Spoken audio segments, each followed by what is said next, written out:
stepped down for my last 2 years. All right, you're all set. When I'll stay on. How's that?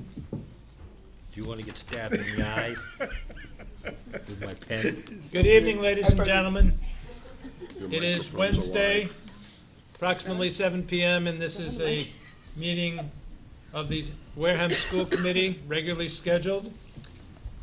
First thing on the agenda is public participation. Is there any member of the public that would like to present to the committee? Seeing none, we will move on to good news. Dr. Rabinovich. Well, my first item of good news, and this is our first public comment on this, is that I received notice from the Mass School Building Authority that our statement of interest for the Minot Forest building project has been approved to move to the next level.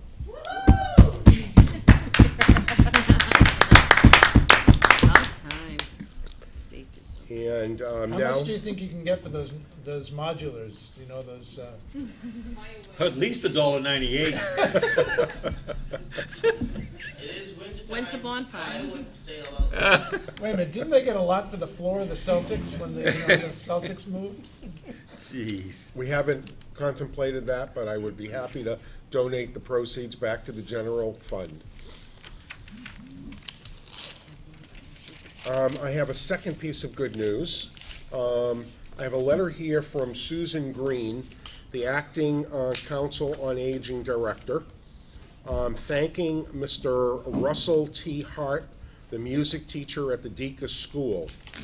Dear Mr. Hart, forgive my delay in sending this letter to thank you for bringing the elementary grade students to the Wareham Council on Aging last month to perform for our seniors. They were a delight, and everyone thoroughly enjoyed the show. Some of the holiday hats were very festive and served to get everyone in the spirit of the season. We hope this can be a reoccurring event, as the students are welcome here at any time. So, thank you to Mr. Hart and the children at the Deacon's School for sharing their talents with the Council on Aging. That's all. Great. Kenny, any good news? Other than my Giants winning and going to the Super Bowl, I'm all set. Did you say your Giants? The New York Football Giants, soon to be Super Bowl champs. You know, the governor says, the governor of New Jersey, where I grew up, says they're the New Jersey Giants. You know, he was my favorite student, and I really love him like a son, but he is really foolish. All set, Mr. Chair. Vikings basketball team is still undefeated, yes? Undefeated. 14-0. Tough one yesterday, though. Tough one. We'll take tough as long as the know. outcome is. Yeah. Dr. Sylvia, you have any good news? No, I'm just happy that the Patriots will be able to redeem themselves against the New York Giants, and I will call up my friend while he's crying in his soup on Super Bowl Sunday. Rachel? Rhonda? Well said, thank you. Can't follow that, right? Got nothing. Right. And Jessica is not with us. I think we can move on to the minutes of January 11th. Any additions or corrections or deletions?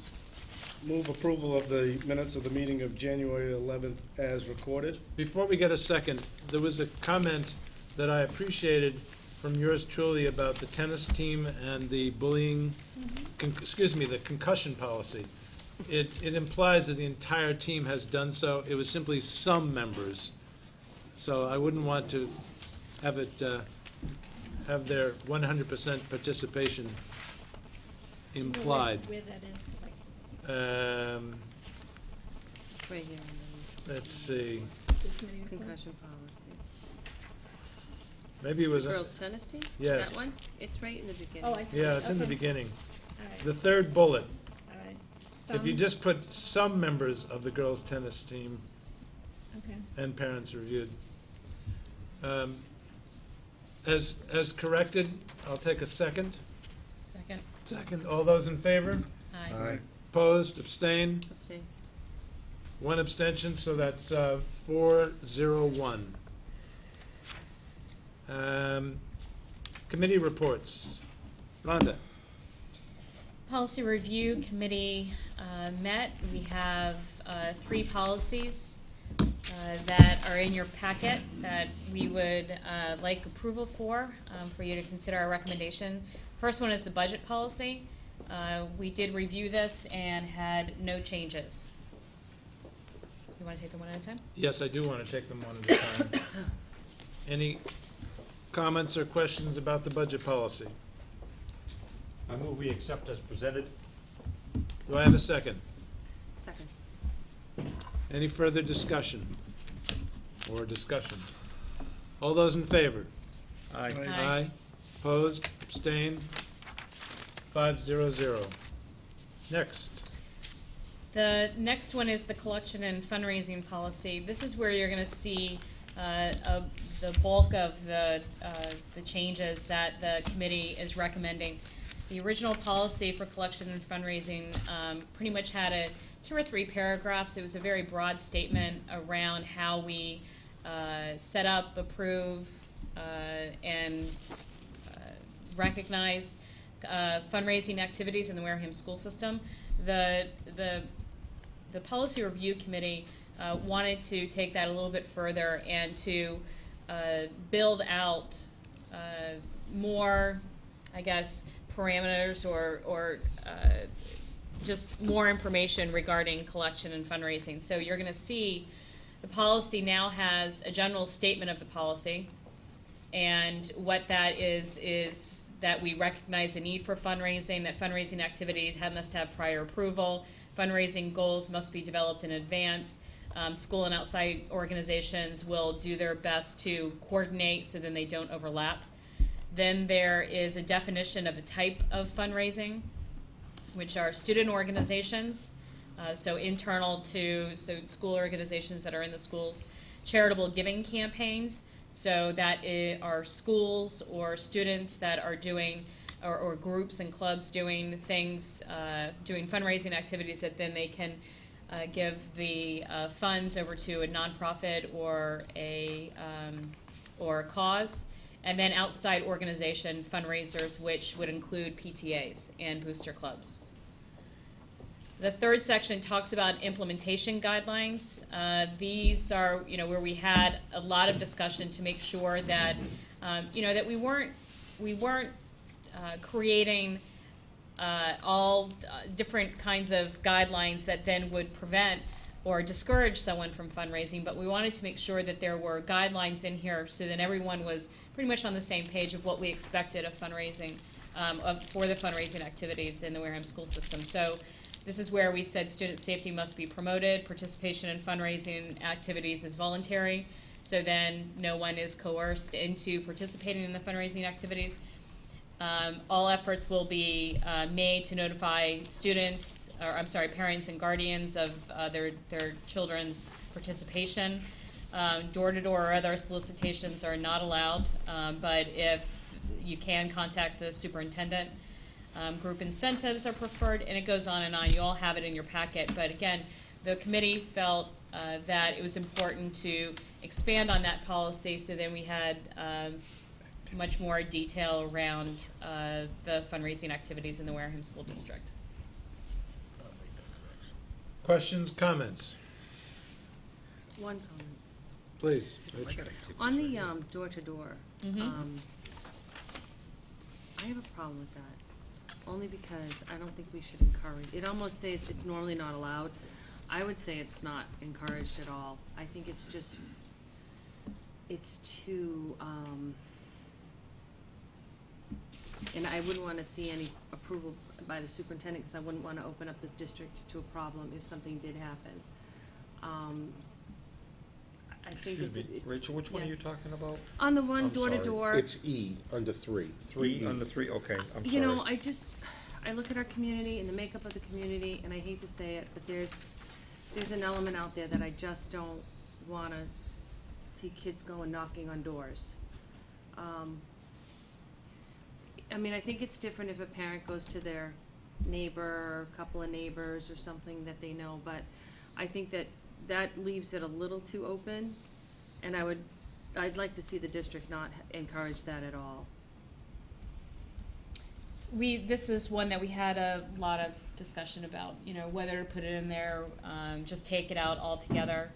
The committee felt that it was important to at least mention it, so then it's just very clear that we do discourage it, that it's not allowed unless that there is approval from the superintendent. We didn't want to close the door completely and say door to door is not allowed, because we don't know of something that might be around the corner. And the one that hit home to me was if there was some sort of disaster and the school wanted to do something, but it was around the, you know, so it was something happened in a neighborhood. There were conversations around this that we didn't want to completely close the door to door, but that it is not normally allowed unless the superintendent agrees. So is your recommendation to change it, so then, or is it to completely take it out of there? I think where it says students are not normally allowed, it leaves it as this idea that sometimes it's allowed, sometimes it's not allowed. So I just think it leaves us very vulnerable. You know, it takes one kid knocking on the wrong door, and I don't mean to be an alarmist, but it's happened. Well, and that's the reason why it says any such solicitation must be approved by the superintendent. Rachel, would you like to make that an amendment? I don't know, I'd like For to. example, to remove the word Am I the normally. only one in the No, the committee, or? The I mean, committee was just saying- concerned also. Yeah, I Sorry. mean, no, that's fine. I just didn't know if I was the only, I would imagine that brought up a lot of conversation, but I'm not comfortable with it. Yes. Mr. Chair, through you to Rhonda, is this actually saying the superintendent would have to approve each and every kid to go door to door? Because this is kind of vague. Any such solicitations must be approved. I think it's that if someone wanted to do a Project. fundraising activity, and that included, and one of the solicitations would be door to door, in addition to sending out marketing materials or whatever, that the solicitation type of door to door would need to be approved by the superintendent, not each child, but for each fundraising activity. All right. I don't actually have a problem with, you know, with this being in there. Maybe if it's 50-50 if you take it out, then maybe you have other situations. I think this kind of explains it, that, you know, it's up to the superintendent. Because if you take it out, does that mean that certain kids can't go around their neighborhood? Because it's not in this policy. I just don't like the fact of leaving it out of the policy, because then people can, you know, they'll say that, you know, if it's not in the policy, then they might say, oh, okay, then it is a way that we can solicit, and we wouldn't have it in there where the only way that would be approved if they talk to the superintendent. And I've been, the superintendent is very clear on that. That is not something that he would approve unless it was a crazy circumstance. Thank you. Mr. Chair, through you, I just want clarification. Rachel, were you looking to remove this or change the wording? I don't know. I mean, for me, I don't allow my children to do any type of door to door. I don't like kids coming to my door either at the same time. But I also I understand what you're saying. I think you're saying that this is kind of an extreme case. It wouldn't be like, oh, just selling whatever, you know, going on around door to door. And I would hope that parents would go with their children. But I also know that there's a lot of parents that won't. And that's, you know, it opens a door, and I don't want to see us, you know, something happen, and like, well, they were fundraising for the school, and something terrible happens. I'm not so sure that the wording in here is strong enough. So if we took out normally, Not in, And the second sentence as well. well, I don't even mind if any such solicitations must be approved by the superintendent. that's something, if it is a group that comes and they're gonna have, parental supervision, and like you said, like if there was like a community thing that they needed to work on, that there was proven parental supervision on those things, then it does thing. I would almost like to say it's not allowed, but any such solicitations may be approved by the superintendent, so that it still covers you for the thing, but it will not, cause like this one I say not normally allowed, but it's like, it kinda leaves it a little bit open to me, like I'd look at that and go, well, sometimes they allow it, so I guess it's okay. Dr. Sylvia, any thoughts? Yeah, I do. There was a lot of discussion. I think Rhonda's done a wonderful job in explaining it. I can understand Rachel's concern, especially this day and age, because we all realize, we pick up the paper every day, or we see it on the news every day, there's a lot of nutcases out there. And even if the superintendent allows door-to-door solicitation by our students, the school department is still responsible if we sanction that activity. You can't take away culpability. If that's a sanctioned activity and we're having door-to-door, and God forbid something happens to one of our students, I think we're still culpable. However, I think that one of the main reasons why that was put in there, and correct me if I'm wrong, Rhonda, was because part of the fundraising effort is outside groups also. And outside groups depend very, very heavily on door-to-door solicitation, businesses, and so forth. I know for a fact that when I was at the high school, we earned over $3,000 in the auction spaghetti supper, and that's soliciting businesses to donate services and goods and products that could be auctioned off. But that's a little different than just going door-to-door, cold canvassing, so to speak. But I think that it might be something to consider here, that take the word by students out and just say door-to-door or other direct solicitations are not normally allowed. Any such solicitations will be approved by the superintendent. That leaves the door open for outside groups, and it doesn't specifically state that students would be involved or even encourage students to involve in that activity. So if you could just remove the word by students, and just simply say door-to-door or other direct solicitations are not normally allowed, I think that might solve the problem. That's just, I don't know if that would solve the problem, but I do understand why it's in there. The reason it's in there is because we want to accommodate those outside groups that depend very heavily on outside solicitation. And some student groups that do too, like I just gave you an example. They get a lot of services and goods donated for sale to help defray the cost of the DECA program. Dr. Rabinowitz? And it almost seems like it's a K-8 versus high school, but I was going to say I am very comfortable with taking the word normally out, having a period at the end of allowed, and getting rid of the last sentence. So door-to-door or other direct solicitations made by students are not allowed. In my experience, the people that did the solicitations to build businesses were the advisors. No. But No, kids go out where they work, in the mall, go to different stores, people they know that are in business. but that's different than door-to-door. Correct. It's not the same as, But it's still direct. like you said, cold Right, canvassing. but it's not cold canvassing, but it's still direct solicitation. I must say that I appreciate the fact that Rachel brought this up, because I completely agree. Statistically, I have read more than once that for a police officer, a random stop is one of the most dangerous things that they do, because they never know what they're going to run into when they have a random stop of a vehicle, for example.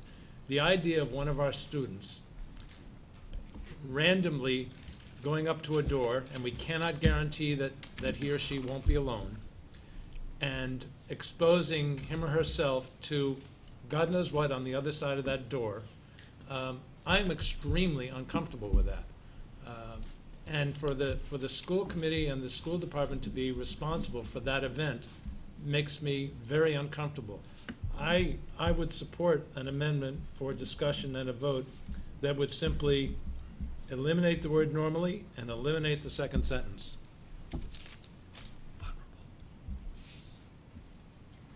Mr. Chair. Yes. I'm comfortable with that. I think that the way that the committee felt is that they agreed with everything. We had that discussion with everything that the committee is saying right now.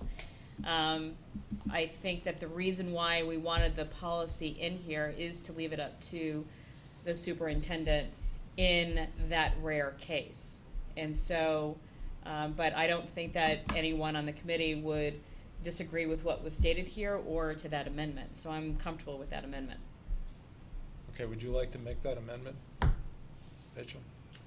To Delete the word delete the normally norm, and eliminate the second sentence. I think Kenny had something he wanted to add. Sorry, Ken, go Before we ahead. do anything, I don't wanna. I'm just piggybacking off of what Rachel was saying. I think when you're dealing with something like this, and we're gonna do it, I really like to see something in the language that says children K through 8 or K through 10 doing door-to-door that are approved by the superintendent must be accompanied by a parent or an adult, because I've had kids come to my house that I know were in 7th grade with nobody with them saying, I'm here selling books for whatever, at a certain school. So I think this is a real tough one to struggle with, but since we're going around, if you're gonna do that, I think we need something in there that says they have to be, even, if you approve it taken out normally and all of that, that doesn't say that a child can't be without an adult. But it, So- through Yes, you, it Mr. does. Chair? Sorry, go ahead. So if it would now read, door-to-door or other direct solicitations made by students are not allowed. So we don't even have to put in K through 8 or that they have to be accompanied by a parent, because we're just saying that it will not be allowed by anyone, By students. By students. by students. Which leaves the door open for outside groups. Correct. How would the outside group even fall under us? What may it does, not. PTAs, Yeah. boosters clubs. But they're independent. Yeah, but it's in Yeah, the but- policy. True. Well, and I think that even that still allows students to go to their workplaces and stuff. Those aren't random, so it still keeps that door open for business solicitation. And I personally don't think it has to go back to the committee, because obviously the policy review committee will review all policies, but we're the policy maker, so we can make any changes we want. So, I So feel is the committee comfortable comfortable with E now reading door-to-door or other direct solicitations made by students are not allowed? You're taking out, We're taking out Superintendent normally, approval? and we're taking out the Yes. last sentence. I'm comfortable with that. with it. I'll second that motion. Okay, we have a motion So- from Rhonda. I'll make the motion. Rachel, and a second from Did you- Cliff. Any further discussion? Okay, now, that's an amendment, Just Correct? an amendment, yeah. okay. All those in favor? Aye. Aye. Opposed? Abstain. Okay, I have something else I'd like to bring up. Mr. Chair? Yes, You probably please. have to vote on the policy as amended. I'm just, we have. I don't know, We but- we have a main motion, and I was going to, We have a motion to amend. yes, that's Okay. correct.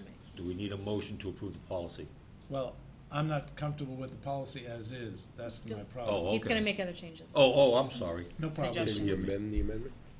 No, I'm not gonna amend the amendment, I'm gonna amend the main motion, which is Okay. what it is now. Okay. Okay. Or I'm gonna propose. I must confess that F, I mean, I'm thinking about the fact that, to Mr. Palladino's credit, he has now eliminated study halls. I don't like the idea of fundraising activities during the school day, period. There is a lot to be done during the school day. Would that include, like, do they do, and I don't know if any of the schools do like a little, like, bake sale or something at lunchtime? They do bake sales, they do hat sales, they have hat day, they have pajama day, they have all that kind of stuff. All of that is fundraisers. If you take And that out, it sometimes they'll eliminates sell- all of those things. Sometimes they're selling flowers, like you can Yep, buy a carnations at flower and Valentine's Day. The fundraiser goes to different things, and I think that covers Yes. that. And no, they're silly, but they don't really take away from the academics. It's more just it's a morale and a school spirit. And by the way, no one ever gave me a Valentine. They didn't say no Okay. donation.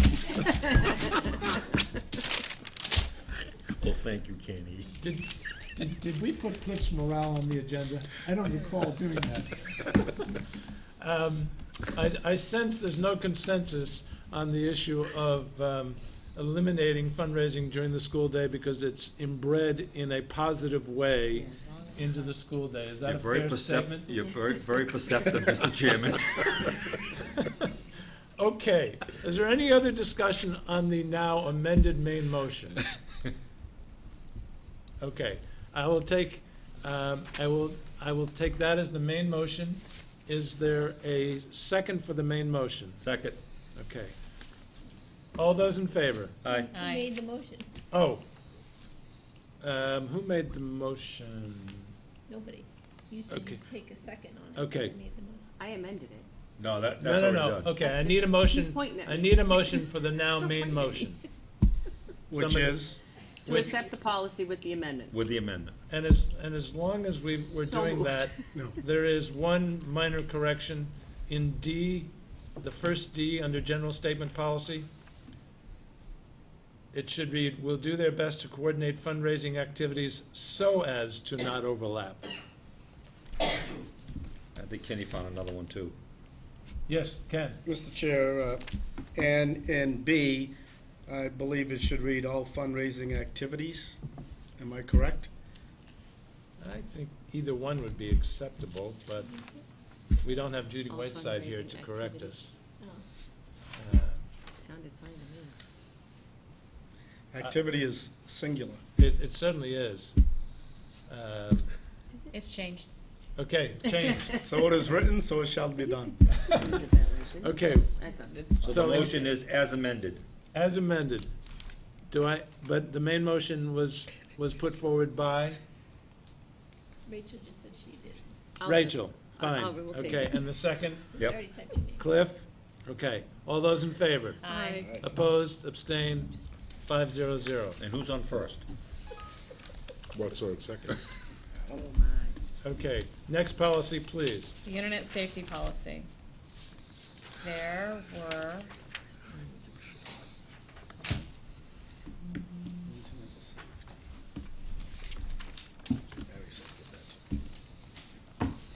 this is a policy that came out of the, sorry, Terry, Bullying. the bullying. It's not the bullying policy, it's the bullying law, thank you. This is a requirement from the bullying law that we have an internet safety policy. This was given to us as a recommendation from our director of technology. We approved it, and it's up for review of this committee. Just so you know, when we first started reviewing this, we talked about things that didn't go far enough, and it needs to include this.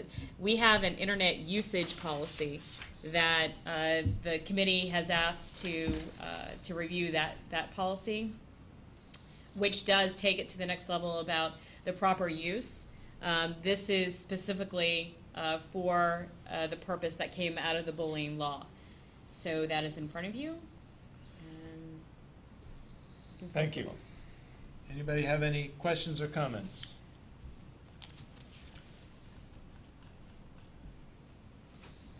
Mr. Chair, is Yes. this, so this is a brand-new Yes. Yes, it is. Yes. This is relatively new.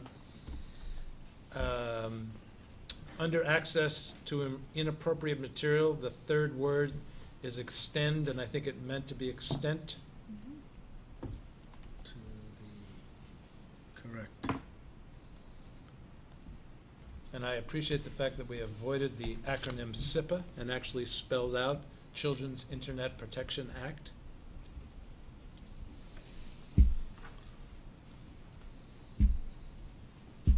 Yes. Mr. Chair, with the grammatical correction, I make a motion for approval of the internet safety policy as submitted. Second. Second. Any discussion? All those in favor? Aye. Aye. Opposed? Abstain? 500. Thank you. You are welcome, thank you. I think we have, We have one more policy that Anna, yes, it's a safety policy, so I draw your attention to the screen. Yes, Anna? No, that's a committee report. That's a safety committee Committee. report, I think. That's not a policy committee? You're just doing a report, it's not a policy. No, no. So is there anything else from the policy review? No, that's it. So we're Yes. here, all right. We're here. You hand out a binder. The company will go through the program with you, gives us one binder, so I'm trying to give you an idea of the resources that we have for this. You don't have to download Here, it. over the summer, it was actually the police department, Lieutenant Walsh that brought. You need a mic. you need a mic?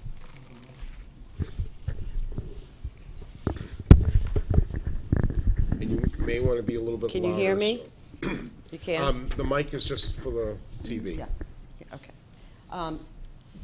Over the summer, Lieutenant Walsh had brought this particular program to my attention. He had found it in one of his emergency responder type meetings. And what this company does is multi-stepped. They come in, they assessed our buildings, they created footprints, layouts of all the floors and all the key components, mechanical systems, entrances, everything. So that was the first step. They kind of captured all that information. And now, basically, it is a web-based access program. All the principals, custodians, emergency responders are able to access this site. I think the best way to really show is just to show you. Each one of our schools, I'll pick the high school. We'll just do one school for now.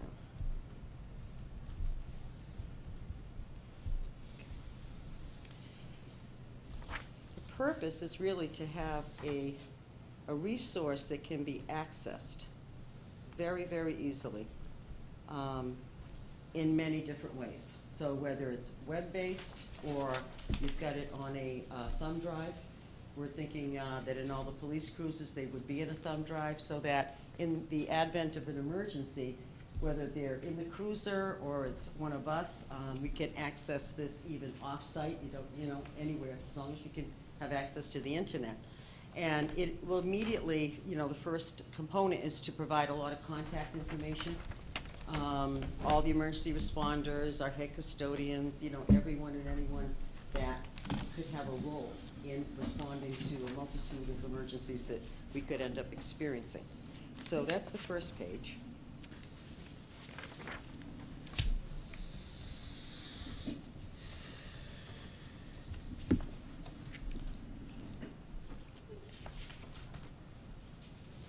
We go into providing utility information, contact numbers.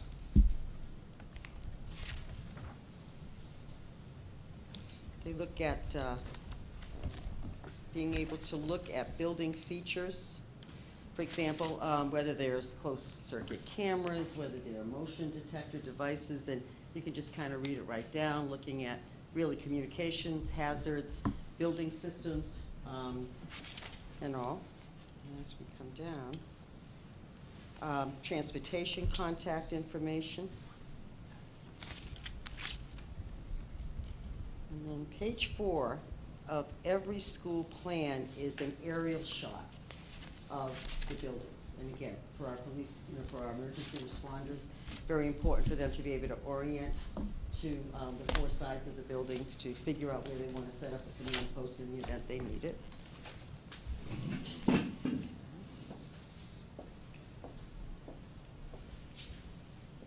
And the next is really just a footprint of the entire building. So this is more of a general type of footprint.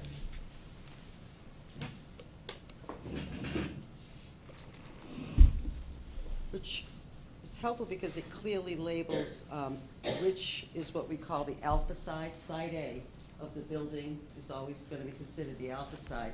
And in an emergency, our protocol calls for the building principal, a representative from the superintendent's office, either myself or Dr. Rabinovich, have to remain with the emergency responders at where they're gonna establish their base, their command base. And basically, the direction is, it will be at the Alpha side in the front entrance of the buildings until they decide where they wanna move us.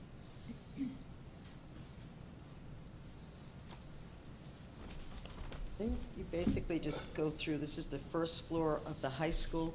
What's really nice is that we have not really had really nice plans that, if people have said to me over the years, oh, can you just give me a plan of the high school floors? We were working off of the original engineer's design that you couldn't even read what the room numbers were. Basically what we had was really useless. You'd have to pull out a huge blueprint to be able to get this kind of orientation in the building. This is a feature that you'll see along all. For example, if the key, in the legend, they have certain links. So if we needed to know where the water shutoff is, you hit the link, and the link will automatically take you to where in that building, and happens to be, let me show you up here, there's the water. So we know, okay, it's gonna be in the boiler room, it's there. They do this for water, electrical, gas shutoff, boiler, if your boilers have a particular type of mechanism that, it's basically, it will allow them to be able to shut down any mechanical system that needs to be shut down in an emergency.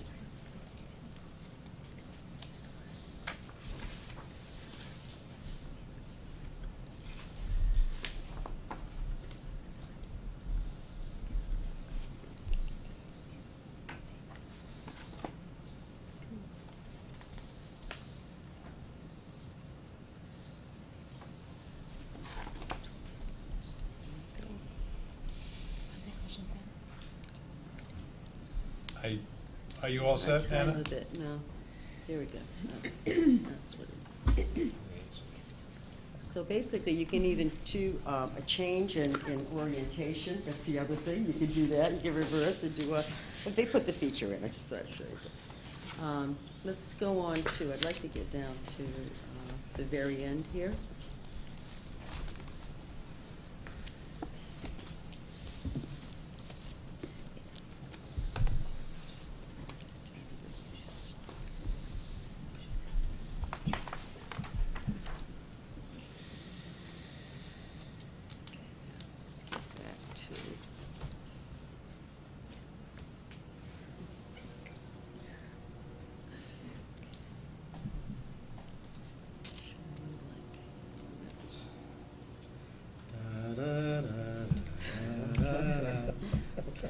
On to the middle, because the middle actually is our most complicated building in terms of some of this. This is the middle? Yeah. So, for example, here again, the footprint of the middle, you get the layout of the floor, entire first floor, all the rooms, every possible storage room, stairwell, anywhere where a perpetrator could end up. They've clearly made sure that that is It's going to help on that. delineated on the plan. Save us some money. Are you ready for questions, Anna? Yep. And then basically, you're just looking at, then what they do is all the different entrances. All our doors are clearly labeled, marked. They've got all these different links, and it's a nice enhancement, basically, to our emergency preparedness plan. The really good news is that the actual cost to set the program up was $12,648, of which I wrote a grant to our insurance company for $10,000, and they gave it to us to be able to pay for this program. So the net was, what we spent was actually $2,648, because they consider that increasing, we have less liability, having that much more control in terms of our sites.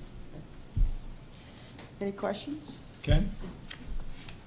Since it is security, it's probably a foolish question, but I imagine that everything is password protected, because in that thing you have a a thumb drive or whatever, that if that got lost, most thumb drives you put in, you might not need it. Is that, all of that is taken care of in this program? Everyone has their own individual password.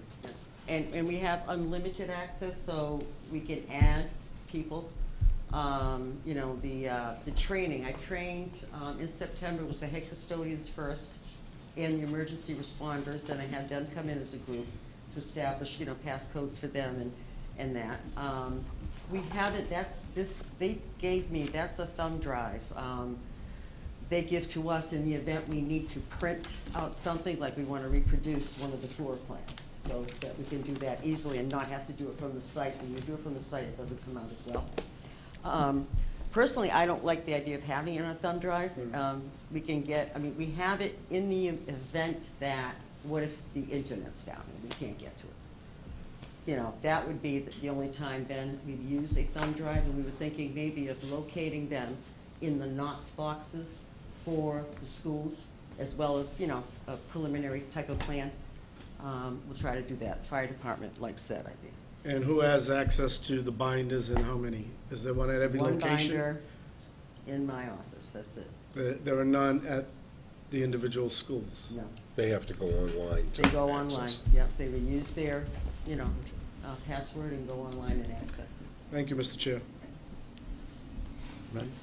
How is it going to be updated? Who's responsible for the upkeep of the information that's on there? Okay. Me, myself, and I, so as things change, Facilities. they just want one person designated in the district that would then make the company, make the contact with the company to periodically update or make any revisions to the data.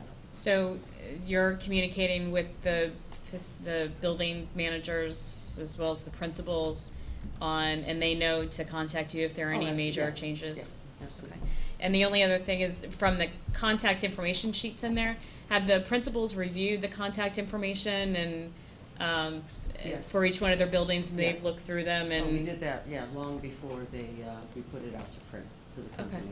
They reviewed, and the custodians as well. It was important for them in terms of the physical site to really review to make sure that the team that came in to capture our physical plant actually captured it correctly.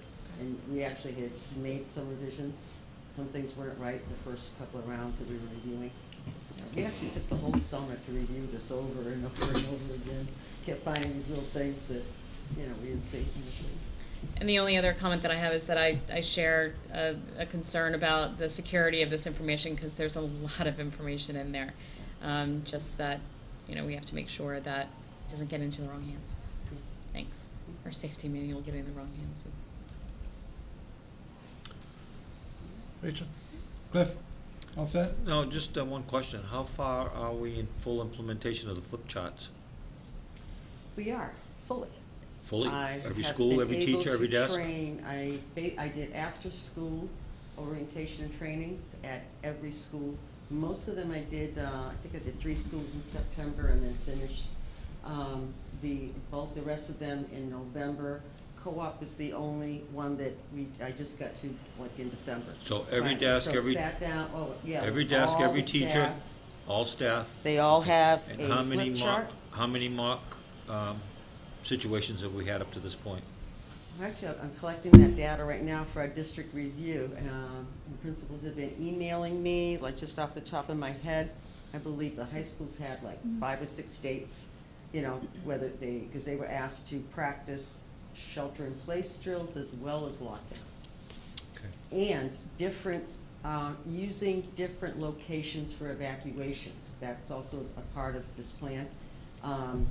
In the past, creatures of habit, we basically, the fire drill destination, that's where we go for all our drills. And what we've learned is that, no, they actually have designated zones. So every school has 4 zones. And they've said, practice going to zone A, practice going to zone B. One of the zones is the furthest point possible from the building, so that if it were a hazardous material situation, we know we're going to evacuate to that zone that happens to be the furthest from the physical plant. And Thank you. but all the schools, they have been practicing. I've gotten that information. Thank you. Do you think that perhaps police and fire should have a copy of what's on that thumb drive? They can They have access it access through from the the internet. website. They have passwords. But They as, have as access. Dr. Sylvia would remind all of us, you know, those things sometimes go down. They're inaccessible. And in an emergency, you don't want to be pounding the computer and saying, this damn internet, I can't access it. I think that's part of why we do have the one notebook, because someone from Central has to be at the situation, whether it's myself or Dr. Rabinovich, and push come to shove, we could bring that with us. See, I'd be leery of leaving, I don't Well, want too I much. guess the larger question is, these information out there. Be Safe people obviously have done this many times. Is it standard protocol to have this information with police and fire? If not, I guess I'm wrong. Web-based, yes. Web-based Yeah, only. They actually recommend web-based and not to, for the security Okay. concerns and reasons we have, not to have too much in terms of hard print out there. Okay? We don't want that, we definitely don't want that getting in the wrong hands. And if, Right. if the And if it's internet is just, you know, secured. we can't control, we can control it here Exactly. on site, but Um, once we, you know, hand it out, but- I can't control what's Please. gonna happen. We don't want to get in the wrong sides because, you know, Columbine is still pretty fresh in my memory. It's hard to get it out, yes. But I know that I've been around long enough to know that there are times that you and the superintendent are not in the office there. And that's I why think that happens more. Michelle Ruiz and Lynn Westgate. So they would and Andrew also- Day, my personal they would also secretary, be will deemed know the designees. location, and they know Very good. exactly where the emergency radios Excellent. are, the two that are in our office, that we can Excellent. communicate on our own band, and enough people would know. Thank you. Thought about that. Okay. Anything else for Anna? Thank you, Anna. Thank you, Anna. Appreciate it. Welcome. Barry, your report? Okay. Yesterday, Mr. Luzon and Mrs. Rotella and I were in Framingham for the day. It was our third trip there, I believe, for a full day, participating in the 2011-12 Mass, and I apologize for all of the letters, Alphabet but the Mass DSAC, Districts Systems Accountability Center, Collaboration Institute for special and general education leaders. Yesterday was the third full day, and it was about the tiered system of support. I'm sorry, I'm going to give you some more initials. The Massachusetts Tiered System of Support, which is new from DESE, is called MTSS. The MTSS focuses on system-level change across the classroom, school, and district to meet the academic and non-academic needs of all students. My head hurts. I understand. You are going to receive in the mail from me this handout, which is multi-pages. And I'm sorry I forgot to email it today, but you will get it on Friday when I'm back in the office. And I think the important part here is, for the first time, what they've done with this new initiative is they have linked it to the district standards and indicators. So when, in the first week, full first week of February, when our district review is here, they will be looking for certain evidence, such as district governance and leadership, and this new system is tied to that.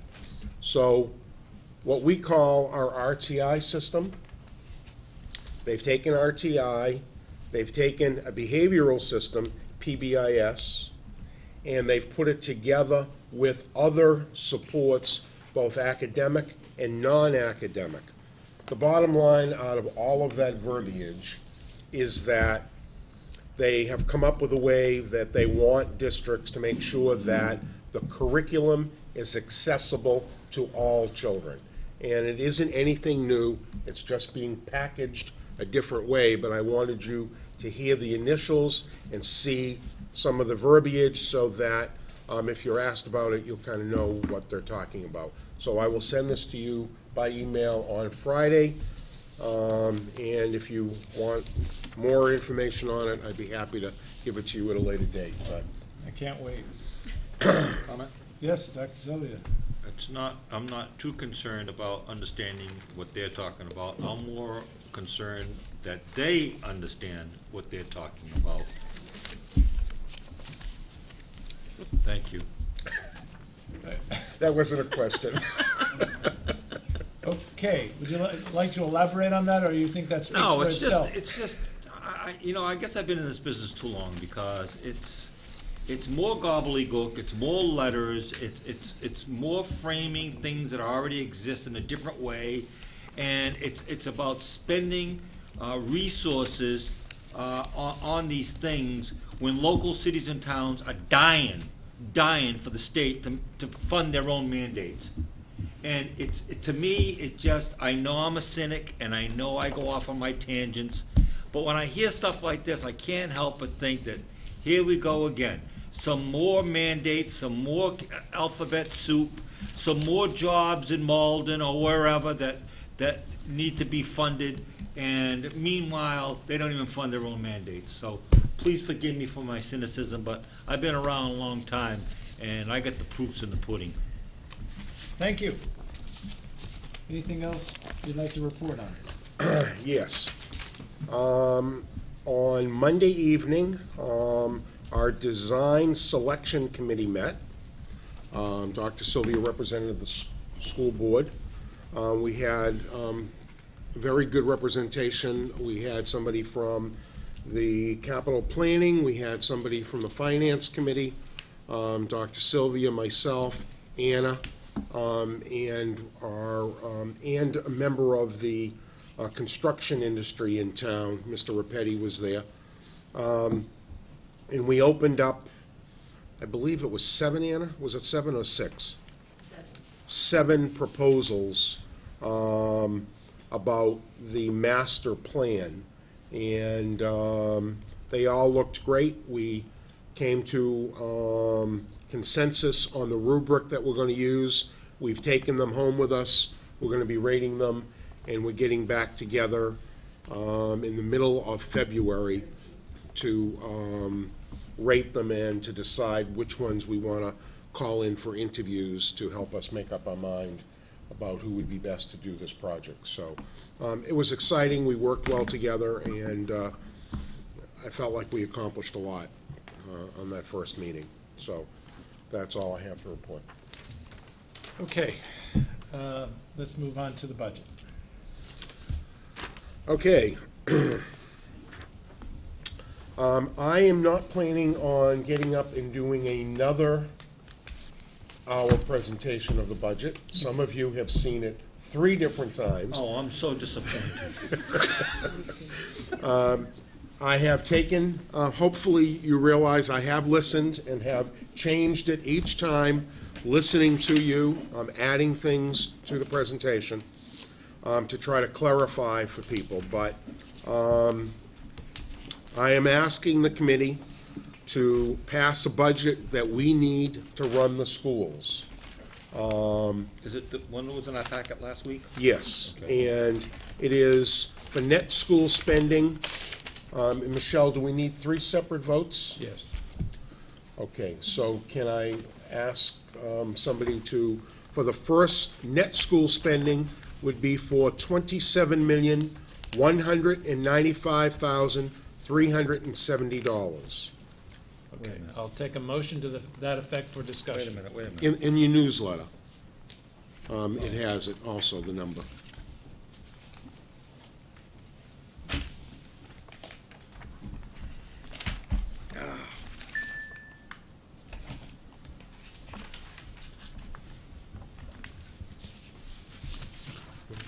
Pass that number back to Sylvia so he has that number. Cliff, there's Yeah, I'm just about trying to find 3/4 it. way down. I know, I saw that. Okay. Is there a motion and a second? I'm asking for a motion for discussion. I'll move it for discussion. Okay. Do I have a second? Second. Second. Okay. Open the discussion. Dr. Sylvia, did you have something? There were two line items in the budget that bothered me, and I'm just curious, because what I have is what we did last week. Is this the 3-pager? Yes, that's what it Okay. is. This one here. Yep.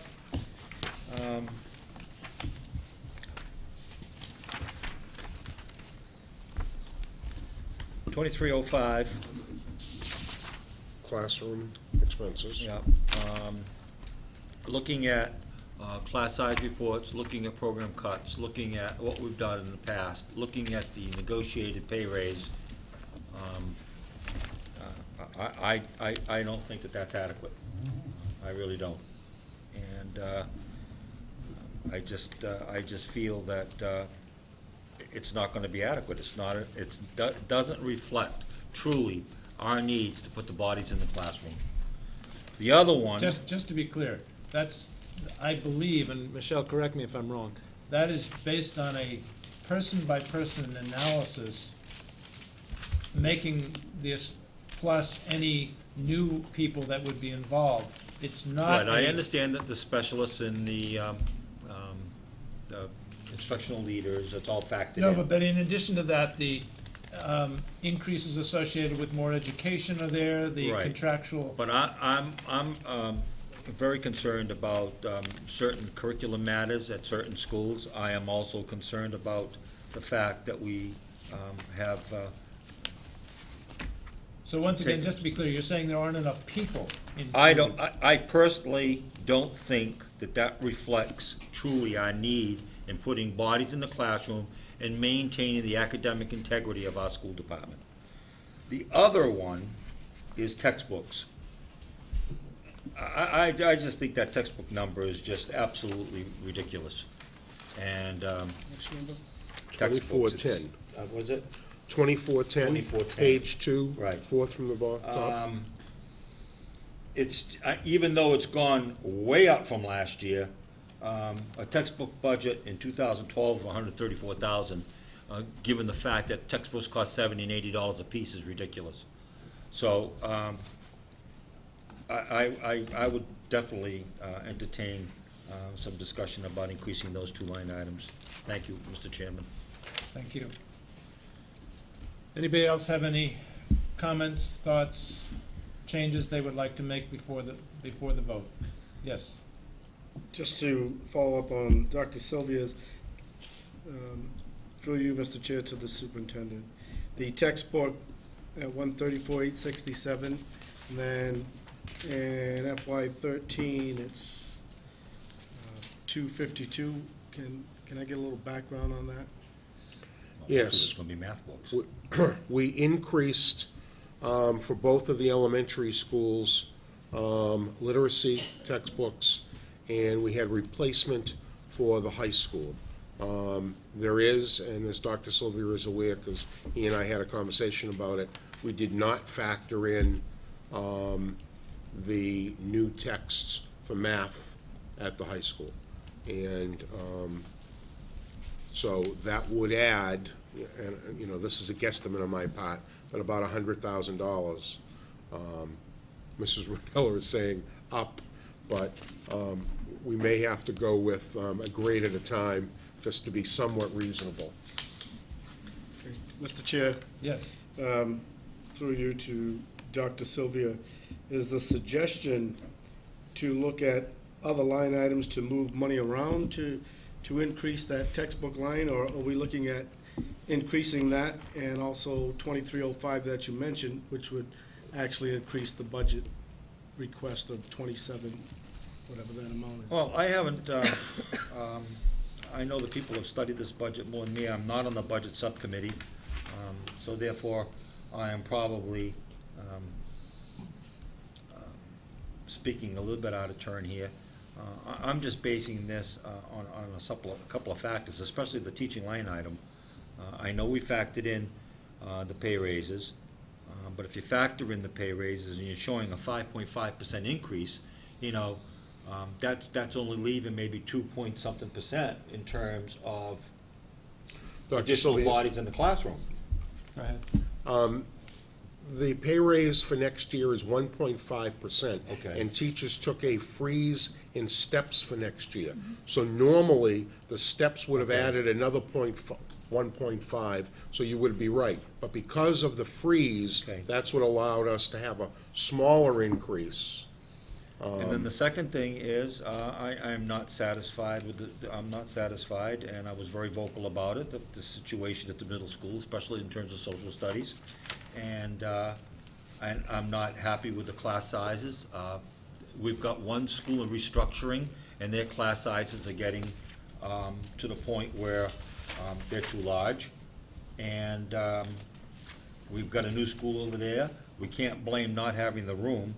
So I think we've got to look long and hard at putting the bodies in the classrooms. I think that we are looking at the class size reports over at Minot and Deacon's. We see a couple of classrooms that are really bordering the 30 mark, so bordering, not quite there yet. But you've got some 25s, right? Okay, so. And I don't know what that number would be, but I'm going to be hard pressed, even though it's a 5.59 increase in teaching. We've gone too long with cutting programs, cutting curriculum, and in my opinion, putting an extra burden on our teachers by giving them kind of class sizes that are unworkable. So I guess I'm making this, I'm drawing a line in the sand for me, not to speak for the committee. In textbooks, I've stated my case. Right now, when I heard Mrs. Whiteside come before us last week at the joint meeting, saying that the kids are telling her that they have no books, the books that they have are all water damaged, and half the kids don't even have books at the high school for their elective programs, that's unacceptable. That's unacceptable.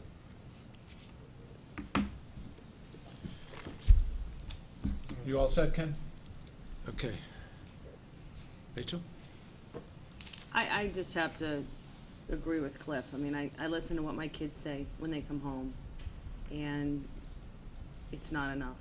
And it's time that I think he's absolutely right. We take a stand in town, and people need to understand that this isn't good enough for our kids. And, we keep hearing that we're supposed to make a wish list. I don't think we should have to wish that our children get educated. I think it's something we should be doing. And I think we've done as much as we can, and we have stretched ourselves as thin as possible, and it's time to now, it's time to push. It's not enough. Yes. Rhonda? Most of my comments, what I want to talk about probably can happen after we take the vote on the budget, because mine has to do with what we do from here. But we heard it all throughout this process that that this isn't a wish list. This is what we need this year to provide quality education for our children. But it's what we need, not what would then help us go even further with additional resources to be able to help simple things like upgrading technology, having textbooks for each child. It's that isn't in this budget. New school books from outdated texts is not in the school budget. It is basic to help us stay afloat going into the next year. So I agree that it's not enough. I think that my worry is that the budget that's in front of us right now, we might not get all of that. And it's crazy to think that we are putting out a bare minimum needs-based budget, and it might not be approved. So, Cliff, I understand where you're coming from. I think my worry is not even getting what we're asking for. Well, that's the reality of it. I know that. That's the reality. But I just can't in good conscience continue year after year to to do without. And to have, one of the graphics that really impressed me the most, oh, I'm sorry, Mr. Chairman, through you. Through you? Fine. One of the graphics that impressed me more than anything was the percent of increase in the two budgets, town side and school side. And if you analyze it over the last 10 or 15 years, you will see that the school department's budget has not increased by any way, shape, or form the extent of other departments in the town. And I know we're the big spender. I know we have the largest budget, but we have, in my opinion, the largest responsibility. So I'm not at the point now where I'm not going to speak up if I think something is not equitable. And from where I sit right now, based on some curriculum needs that we have, conversations with principals, conversations with my superintendent, business manager, curriculum director, I think we have some curriculum needs and program needs that are not being met right now. And I think an additional $100,000 to $150,000 in teacher salaries would be well used. And the textbook thing, I just think that a bare minimum is not enough, because what we've had in the past was absolutely positively not workable. To have an entire school system for year upon year upon year, have a textbook budget of about $100,000 is not workable. We've got over 3,000 students in this system. Do the math. Jessica, welcome. Any thoughts you'd like to share? You can be totally objective. You'll be gone when this budget is implemented. I agree with what has been said about the textbooks. I have lived with them. Some of them are up to par. Many of them aren't. And it would be a shame to have to continue to see my fellow peers continue on with the same books that I had, knowing that they weren't even useful for me. Thank you.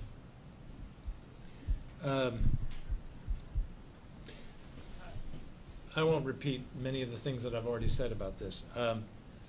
First of all, down at 0 feet, I agree completely with the comments that have been echoed about the 2305. No, not 2305, the textbook, Textbook. 2410.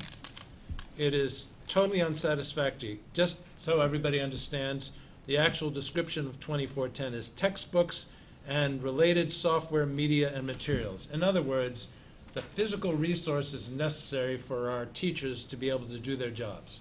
It's that simple. I would like to add $100,000, and I would appreciate it if someone could put this in a motion. I would like to add $100,000 to that account, but because I'm also a little bit of a pragmatist, I would like to take $100,000 out of 2325, and that is substitutes. Thanks to the efforts of Ms. Miranda and Dr. Ravinovich, it is not clear to me that $480,000 in substitutes can be justified, and it's growing at over 9% between the 2 years. It's also clear to me from looking at this, and I have been looking at this for 2 months now at least, it's also clear to me that this is not a reflection of poor attendance on the part of the teachers. This is a reflection upon teachers being pulled out of the classroom and substitutes being called in. So one way or another, we can't spend $480,000 on substitutes. We have to keep our teachers in the classroom and at the same time give them the resources. So my recommendation is that we take $100,000 out and bring that down to $380,000, which is still a lot of money, and put that $100,000 into 2410, which is where the textbooks and other related materials for our teachers are. So that's one thing I would like to see as an amendment if my colleagues would agree to that. Secondly, I want to give people a little information. Today, the governor sent out what are affectionately called, no, that's not the right word, affectionately, what are colorfully called the cherry sheets for all municipalities. And the town of Wareham was level funded for Chapter 70 and was level funded for general town aid. That is not good news for the town of Wareham. That means that basically we have, for education alone, assuming the town side meets the needs of the town administrator and the Board of Selectmen, that means for education alone, we have approximately a $3 million problem. So even this budget, which doesn't meet the needs that Dr. Sylvia has alluded to often and well, we're still $3 million in the hole. If I put that number into some kind of reality, that means that if we were to get this based on the revenues that we can anticipate, that the median taxpayer would have to come up with approximately $200 a year. I want to repeat that. To get that $3 million to educate our children and to give them a minimum budget will cost the median taxpayer $200. I hope that the opportunity for this taxpayers of this town to decide whether your children are worth investing that money, I hope you get the opportunity to make that decision. I, for one, think you deserve that choice, because the alternative, which is I now have to ask the Superintendent's Budget Advisory Committee to look very hard at this budget and make the assumption, recognize the reality that $3 million may not be available to us, and come up with something that is worse, but something we may have to live with. We cannot be unprepared for that fact. But I urge every taxpayer to ask themselves whether, if you're an average taxpayer, by the way, what is an average taxpayer? If your assessed value is about $213,000 on your tax bill, you are the median taxpayer. And as a median taxpayer, to get that $3 million for the schools would cost you approximately $200 a year. Having said that, the governor's budget is not the final word. I met with our representative, Susan Gifford Williams, and that was one of the things I talked to her about, as to whether House 1, as it's called, the governor's proposal, is realistic. She indicated to me it certainly could change, but I should also add that he used $400 million from the rainy day fund of the state just to get Wareham and other communities level funded for Chapter 70 and general town aid. So it's not clear whether that will be the final number, but I think we would be very optimistic to expect that there will be much more available coming to us from the state. Having said that, would anybody like to make a motion in support of shifting $100,000 from substitutes to textbooks? Well, I know you're asking for a motion, but before I make a motion, I'd like to hear the superintendent's thought on that, because I almost feel it's some type of micromanaging. I want to see how he feels about moving money around within the budget, Mr. Chair. Perfectly reasonable. Dr. Rabinovich. Let me first start off by saying that the budget process is a multi-month process, started back in November. We had input from all of the managers, all of the principals. Everything that they asked for is in this budget. Now, it's unfortunate, but the reality is, because our budget has been cut year after year after year, because there hasn't been additional funding, people have got used to asking for less. But everything they asked for is in this budget. The high school asked for 2 new positions. They are in this budget. Now, as far as moving money from one account to another, it has unintended consequences. Currently, we're running RTI training for our 5th and K and 1 teachers. That means on a half day, those teachers are out of their rooms so that we can train them. If we don't, then they're not going to get trained and we won't be able to implement the program.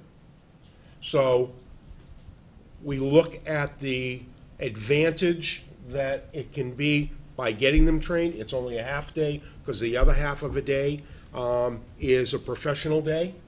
It is one way the training is done. So, yep, that maybe there are some places that can be saved. When the days when the after exams and the senior teachers don't have any more classes, yep, they can be covering classes and not have substitutes at the high school for the month of May and June. But when people are out, and particularly in our elementary and middle schools, we have to have substitutes. We have maternity leaves. I've had 3 on my desk this week.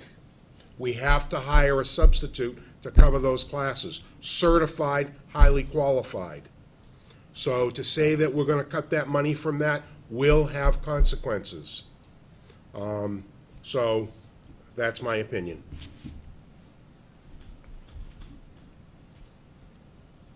Mr. Chair? Yes. Barry, when looking at that number, is there any amount that you feel at this time could be transferred over? Is there any number between 0 and 100,000 that you would feel comfortable with moving, since you've heard from the committee and also from your staff the need for materials?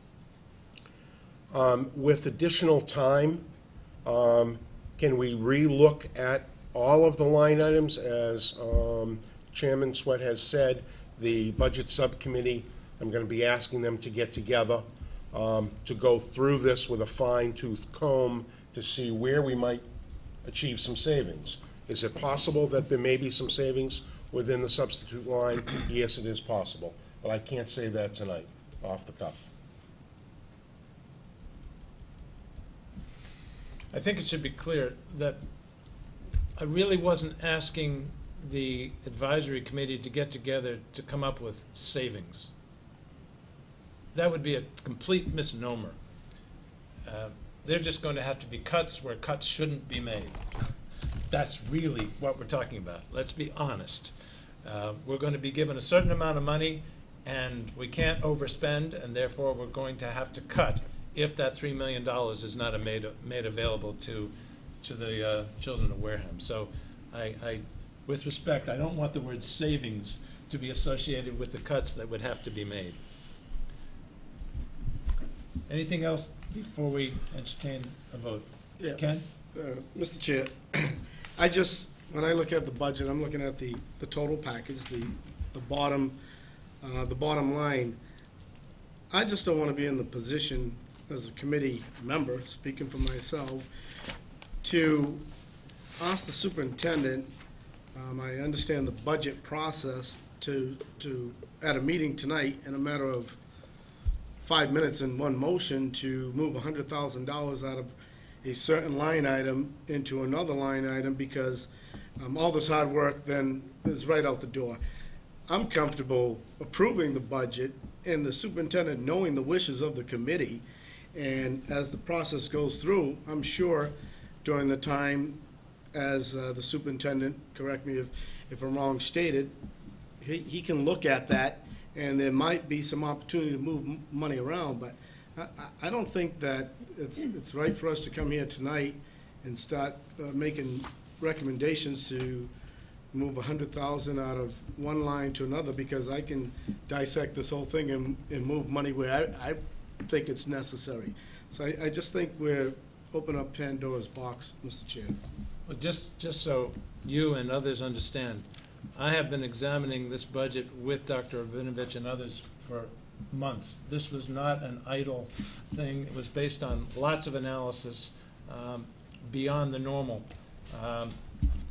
And in fact, it's the only, during this entire 2-month process, it's the only recommendation that I have made for any change. So if the school committee is supposed to, we clearly are not supposed to rubber stamp any number, and that's why I took this, I believe, thoughtfully.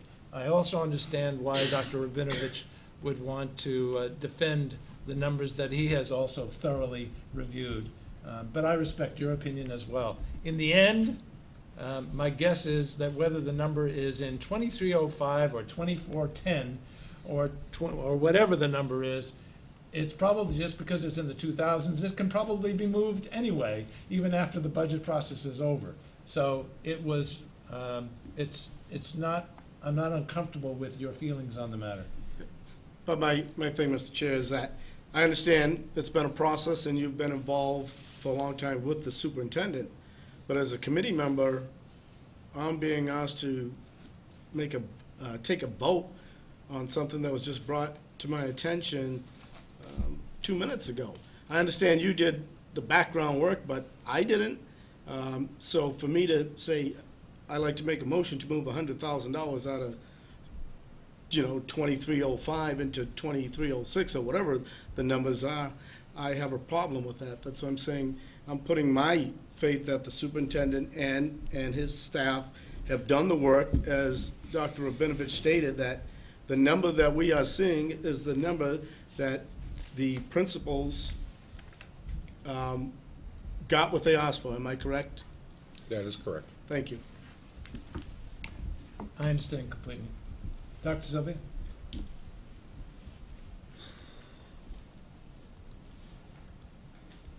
I'm not on the budget subcommittee, but I've sat on enough budget meetings and I know the way the system works.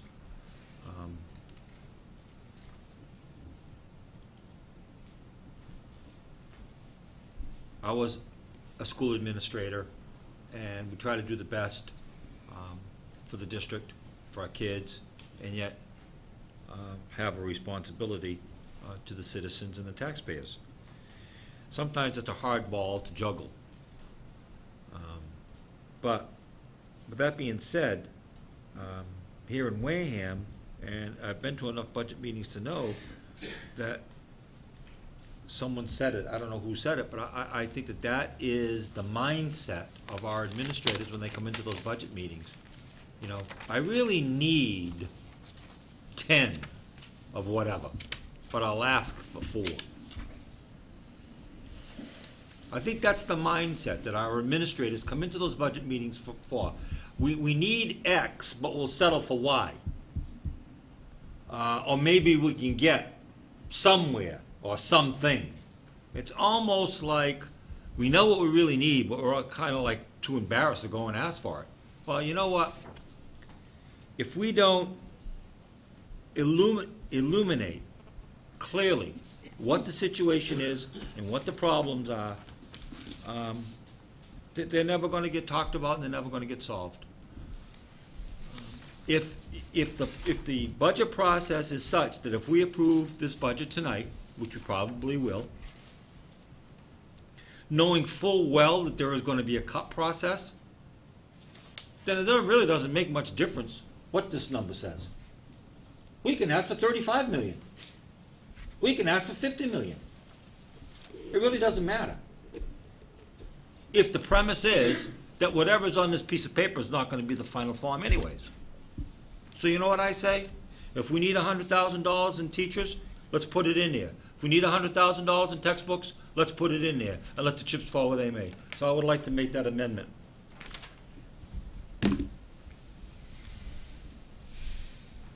To add $100,000 to the teacher line item and add $100,000 to the textbook line item. Do I have a second? Second. Any discussion?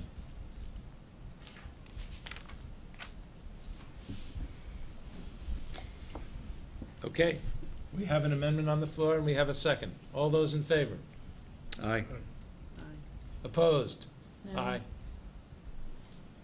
Abstain? Aye. What do we got? I don't know, I couldn't hear him. 3-2. What did you vote? Said aye. You said, Ken, did you say? Aye. Okay, 320. Okay, so that's an additional 200,000. To the 27,195, which now becomes 27,395,370.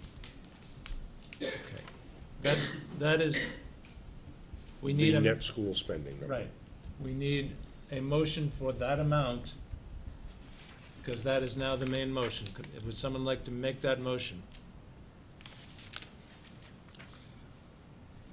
Also move, I'll make the motion that we, I'm sorry, Barry, give me the number again. it will be 29,000? No, 27 million. 27 no. 395. Yeah, 27,395,370 Okay, I'll take that on as a. net school spending. I'll take that as a motion. Do I have a second? Second. Okay, any discussion? The only concern that I have is that if I absolutely understand where you're coming from, and I should have had this discussion before the other vote, and so I apologize for that, but for the same argument that we just made of not transferring from one line item to the next, we have gone through the budget process. We have had the recommendations from our administrators. We've gone through several discussions on this, and at this moment, adding to the budget that is already going to be an uphill battle, I have real concerns on approving the additional dollars in this budget. So I understand, I absolutely understand, and that we all agree that there is just not enough, but I feel that the statement that it makes, when we are already going to have such an uphill battle just to get the budget that's in front of us right now passed, I just find that it's going to be difficult if we approve additional funds tonight. It's going to be difficult, no, through you, Mr. Chairman, it's going to be difficult no matter what. But this is our budget. We can amend it, change it any way we want. It's our budget. And the amendment could have got voted down. It's my statement saying that we don't have enough in those two line items, in my opinion, for a variety of reasons. So, and it's going to be an uphill battle. It's always an uphill battle. I mean, that's nothing new. So if we need the extra funds, let's put it in there, you know, and go from this. It's a statement, and it's about time that we started to say we are not going to settle anymore. That we are going to do whatever it takes to provide equitable education for all of our kids. And right now, it's not equitable. They're going down the road and they get textbooks and programs. Through you, Mr. Chair? Yes. Again, I would agree. I would want to look at, I think we would all look at different line items in this budget and want to increase it by some number.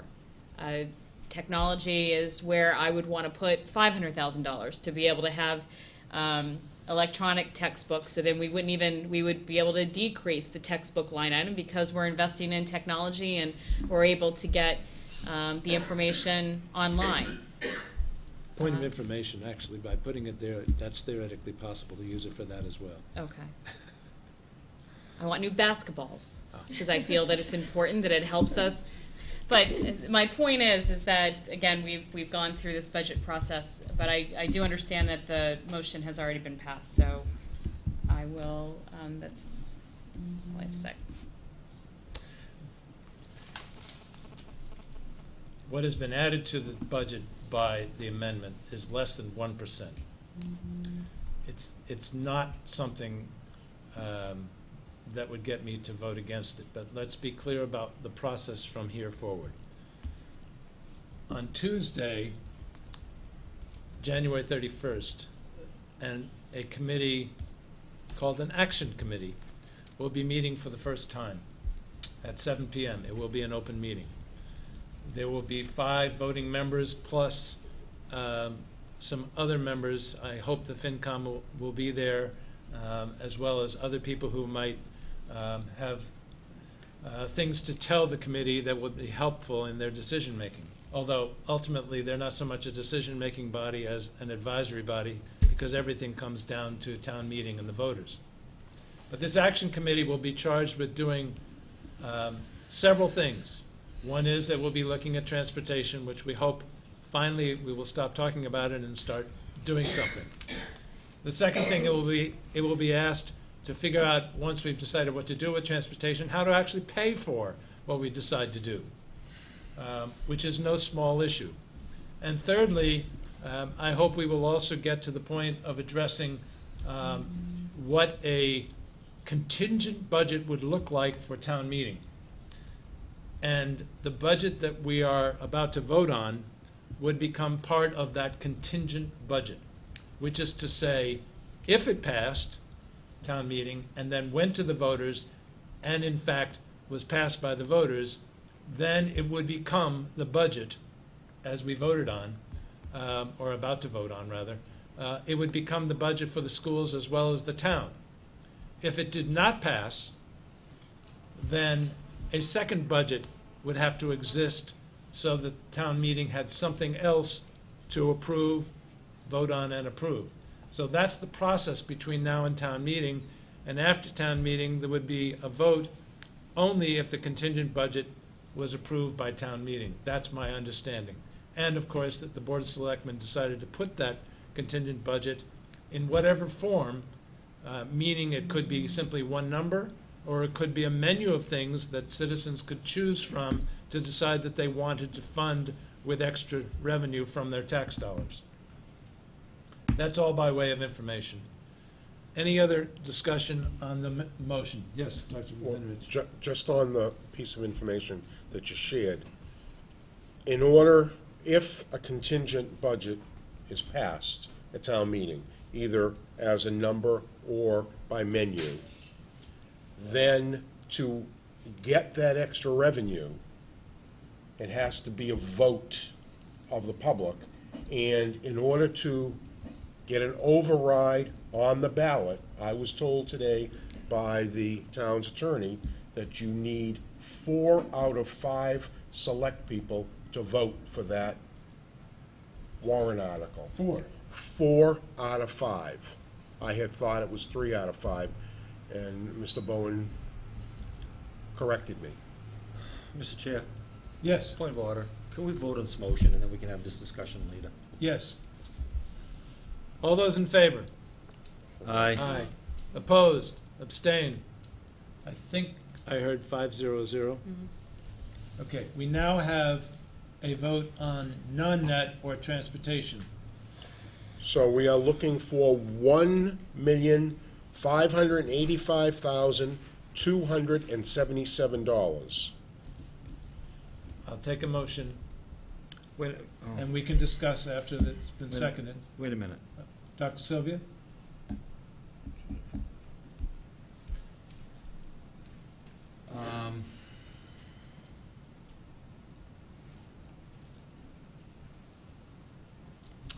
Hold on, can you just hold a second before you have a motion?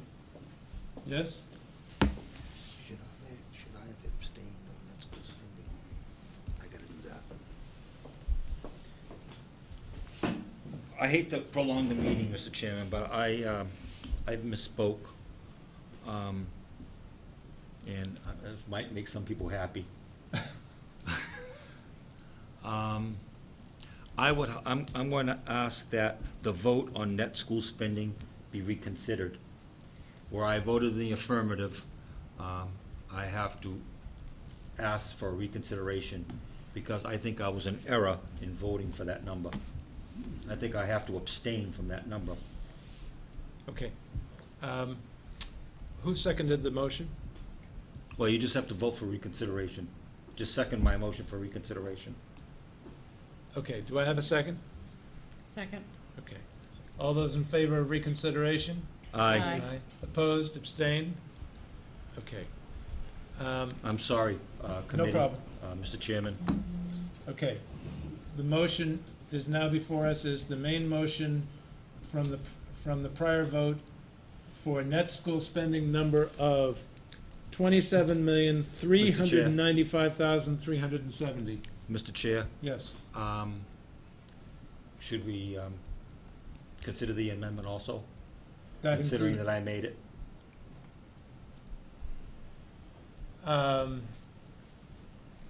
Yes, we probably should. I think I'm in error here. Yes. And I would not want this to come back to haunt us. Okay. In my exuberance and passion, Okay. I would like to, To reconsider reconsider the- the amendment. Okay. All those in favor? Aye. Opposed? Abstain? All right, now we're back to square one, We're back to square and I'm one. gonna keep I have a my lot mouth to say shut. then. You have a lot to say, and I want to keep my mouth shut. Okay. So, does any member want to put forward the amendment that is being reconsidered?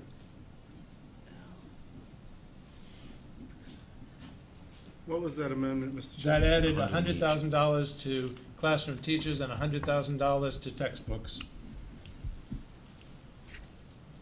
I will make that motion. Do I have a second? Second. Okay. Any discussion on that? All those in favor? Aye. Opposed? Aye. Aye. Abstain. 2, 2, 1. The motion does not carry. Okay, we now have a motion for net school, I'll take a motion for net school spending of $27,195,370. So moved. Do I have a second? Second. All those in favor? Aye. Aye. Opposed? Abstain? I'll abstain. Okay, so that's 3, 1, 1. Now, we need a motion for non-net school spending or transportation. The amount being proposed is, by the superintendent, is $1,585,277. So moved. Second? Second. Any discussion? All those in favor? Aye. Opposed? Abstain? 500. And now I believe we need a motion for the grand total, which I believe is $28,780,647. Correct. So moved. Do I have a second? Second. Any discussion? All those in favor? Aye. Aye. Opposed? I'm opposed. Abstain? 3, 2, 0. Okay. Mr. Chair, could I just have an explanation? Do you think an explanation would be in order here, so people are not confused as to what just happened? Sure, go right ahead. I apologize to everybody in the audience and to the committee again in my exuberance. I'm not allowed by state law to vote on the non-net school spending because of a potential conflict of interest. I have a family member that works in the system, and so because the salary line item is on that part of the budget, I shouldn't vote. I don't think it's illegal, but I really shouldn't vote on it. So that's why I couldn't. After I pondered on it for about 13 seconds, I said, "Yep, you've done it again. You opened your mouth and inserted your foot." I think everyone can appreciate my passion and appreciate my rationale. It's just unfortunate that I'm in a position where I cannot offer that as an amendment. So that is why I had a vote to withdraw it. So I hope you all understand. It was a complete oversight on my part. And again, my apologies to the committee. No problem. Thank you. Ken? Mr. Chair, can you repeat, or Michelle, the vote on the total budget of $3,780,647. I thought you said 3-2, but there's an abstention. No, What was I that vote? voted no. You voted no, Yes. 3-2. but he couldn't vote on, I could vote on the total. okay. Okay? Okay. Yes, Are we still staying on the budget? we can if you like. Okay. I'd like to make a recommendation going forward. There is still some confusion and/or distrust when it comes to the school budget. Things, you hear things like make do with what you have, too much on overhead, not enough in the classroom. And I know that that's all chatter, but I think that there's that piece of it, but then there is also parents that I think want to understand the funding of the school system, where the money comes from, what is the percentage, what does it mean, where are the increases. And so I'd like to recommend to the superintendent that we start a communication plan, or if we look at different ways that we can educate the community on the budget. I know that there's a meeting that is 8 hours long. It's on TV. I know that we presented 3 times, but for the parents in our community that are busy, that don't have time, I would like to create Budget 101, or similar to what we're all given when we first start the budget process.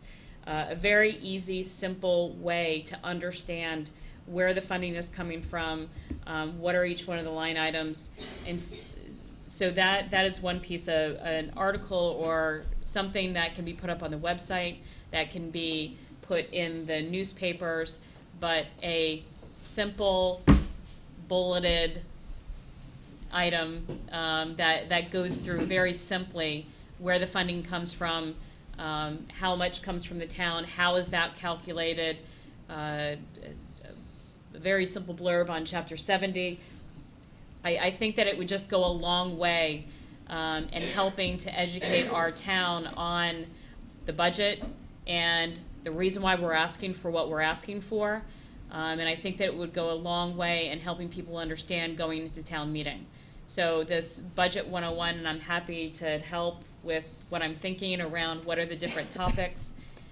That would be one thing. The other piece is I know that there were two of the studies that were put up online regarding transportation.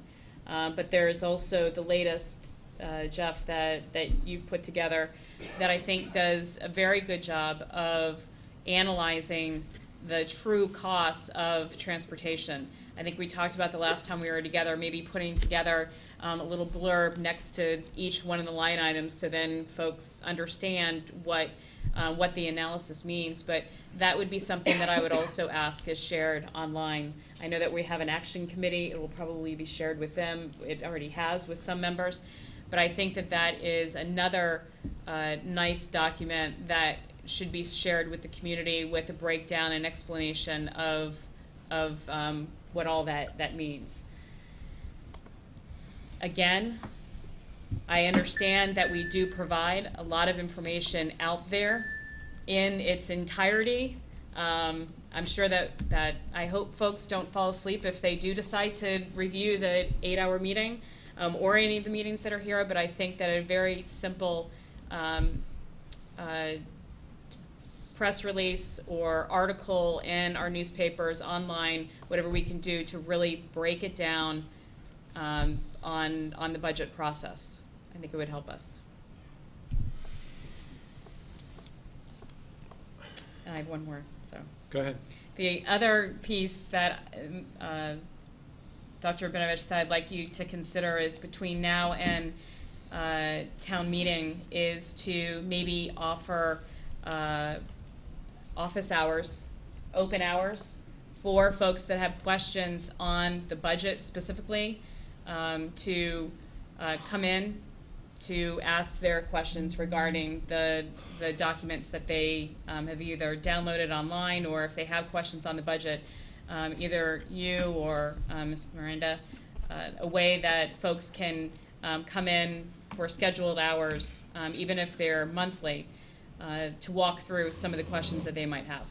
So those are my two recommendations going forward to educate the citizens of Wareham around the school budget, again, in the spirit of transparency, a way that folks can understand it and then be able to follow up with questions.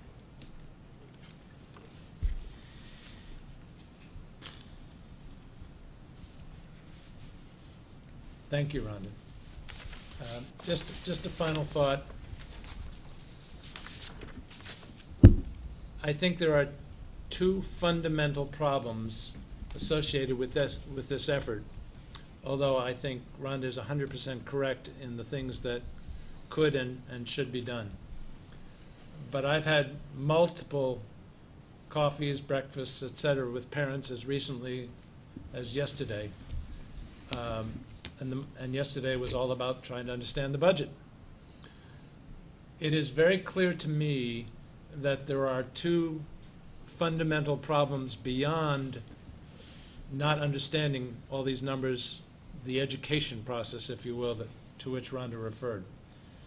One is there is a national distrust of leadership.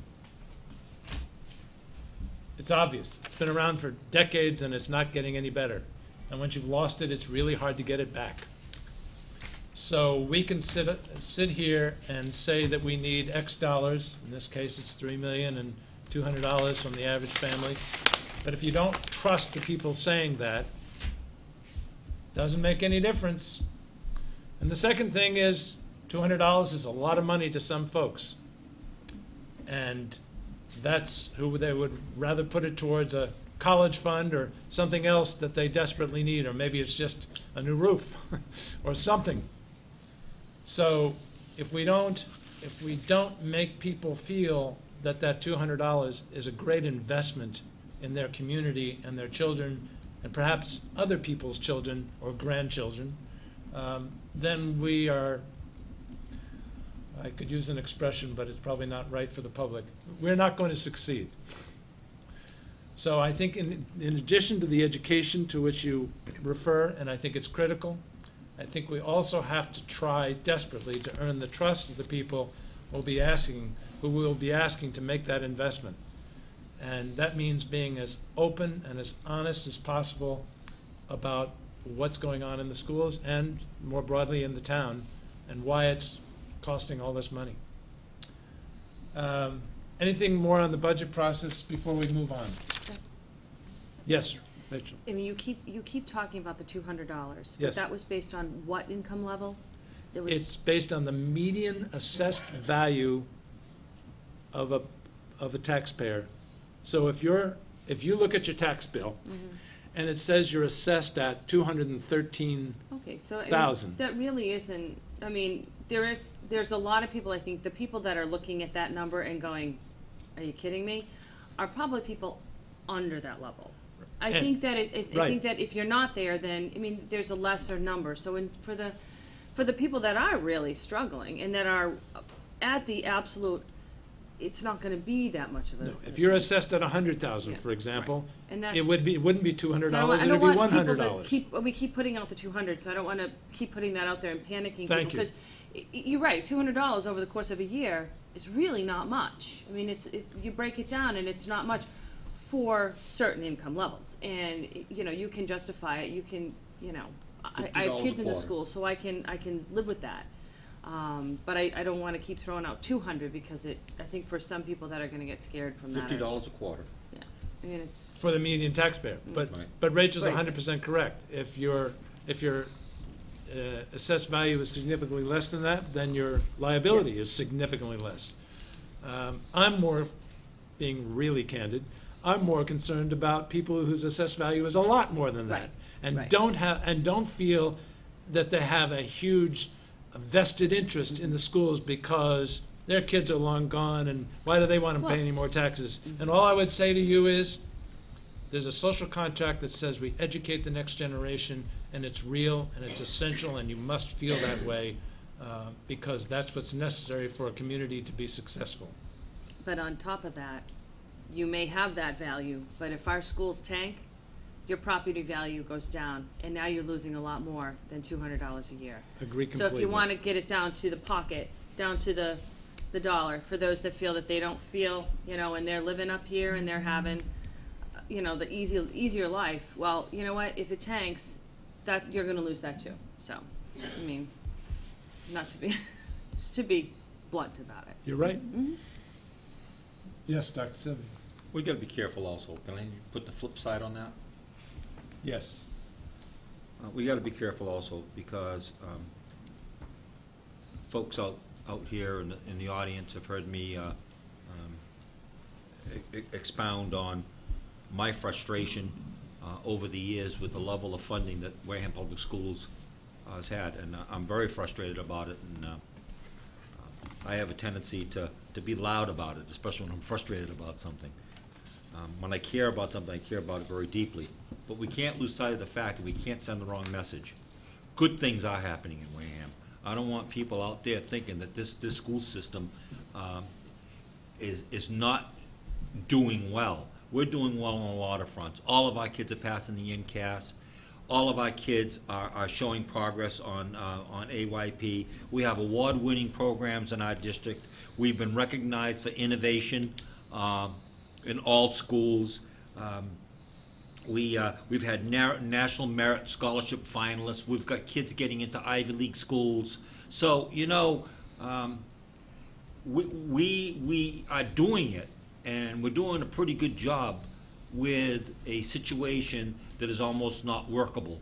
So, we want to stress the fact that the resources or the lack of resources over a great number of years has affected the quality of education, but we can't lose sight of the fact that in spite of the lack of resources, our professional staff and our kids are still performing at a very high level, and we can't lose sight of that fact. 2/3 vote. Thank you, Mr. Chairman. Thank you. Anything else on the budget before we move off? Anna, would you put the PowerPoint up? I have a 100-slide PowerPoint I'd like to show you. Just kidding, Jessica. Jessica's got finals. As some of you may be aware, I participated on a statewide committee. There was only about a dozen people, thankfully, on this committee. It was about half representing superintendents and half representing school committees, and a number of people from the State Department of Education, elementary and secondary education. And the purpose of it was to look at the very top of the organizational chart with respect to the new regulations regarding the evaluation of people who are in education. We have focused a lot on the evaluation of teachers, but in fact the regulations go all the way up to the superintendent. I included in your packet a lengthy, three lengthy documents, which I'm sure you read word for word. Pretty close. Good, thank you. I really only want to focus on three quick things because it is far too important and far too involved to address in this context of a school committee meeting. Would you put up the one slide that I have? This circle is the essence of what is expected for every teacher, every administrator, including the superintendent. It is a cycle. They are not telling us when this cycle should start, although one could assume that the self-assessment on the very top would be during some downtime, maybe even on vacation, when every individual, whether teacher or superintendent, does a little bit of a self-assessment based upon perhaps the prior year's summative evaluation. How good or how poorly did I do in my summative evaluation? Or how well? So that's the first step, is a self-assessment. The next step is to actually set some goals, do some analysis, and some planning and development for what you're going to do with during the next cycle. Once you've done that, you can actually start implementing. Sometime in February, I guess we've decided the 29th of February, because one of the things we will be discussing next is to move the February meeting from the 15th to the 29th. Dr. Rabinovich will actually be presenting the status of his goals, sort of a mid-cycle review. That would be appropriate for a teacher. It's also appropriate for a superintendent. It's an opportunity to say things are going well, they were realistic, perhaps they weren't realistic, maybe we should tweak them. The bottom line is it's a review process of the goals that you've had, in this case for the district. And then finally, at the end of the cycle, there's an actual summative evaluation. In this case, we're talking about the superintendent. The only other thing I would add to this process, which does need to be implemented, in our case, we really should be starting that implementation now, which is why I've asked Dr. Rabinovich to do his mid-cycle review next meeting.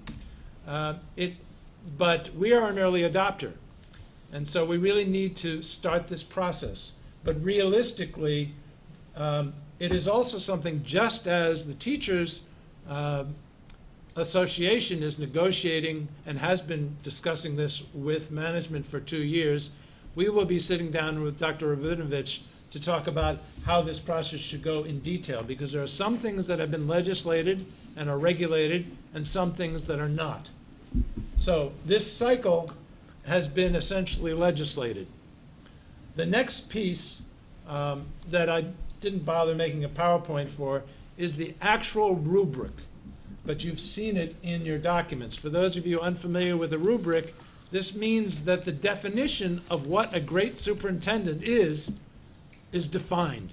And then the school committee goes about the process of trying to figure out to what extent our superintendent has met that definition. There are 4 levels, just as there are with teachers: proficient, needs improvement, unsatisfactory, and for those rare individuals, and the state made a point of saying this is rare for a teacher and it will be rare for a superintendent, exemplary. So any teacher or superintendent or administrator in between who thinks that they're going to jump out of the box and be an exemplary educator, that is not what the state envisions. They envision that being a very rare individual. But the school committee is required to look at the rubric, look at the description of what exemplary, proficient, needs improvement, and unsatisfactory is, and then for each individual element to decide to what extent that has been achieved. Now, some of this has been legislated. The actual standards have been legislated. The actual indicators have been legislated.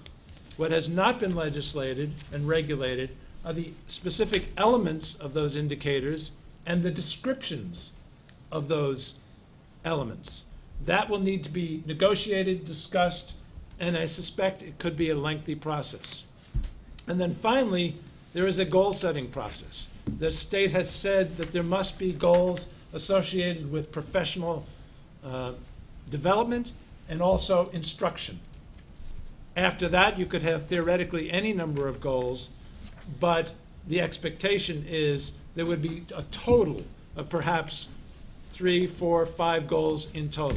Now, I would add that thanks to the work done by prior school committees, we're actually pretty far ahead in this process. We don't have a precise rubric, but we have goals, and they are, as my colleague Rhonda would say, SMART goals. Those didn't always exist, but they now exist as a part of our superintendent evaluation. I think I'll stop there and open it up to questions, but one of the things I want to plant the seed of is that we either need an empowered subcommittee of the school committee to sit down with the superintendent and really knock this out so that we have a document that we can go forward with. The most difficult one being the rubric itself. Or we need a workshop of the entire committee, a Saturday morning sometime when it's snowing, where we knock it out as an entire committee. Either way, we would bring it back to a school committee meeting to discuss, to vote on, et cetera. But this is not something that can be done in the context of a school committee meeting such as this. So with that, I will take some questions. Mr. Ken. Chair, is the intent of this to replace what we currently have? Yes. We must replace it. Okay, so it's mandated, we It's have to. mandated. Okay. We have certain discretion, but we have some things where we have no discretion.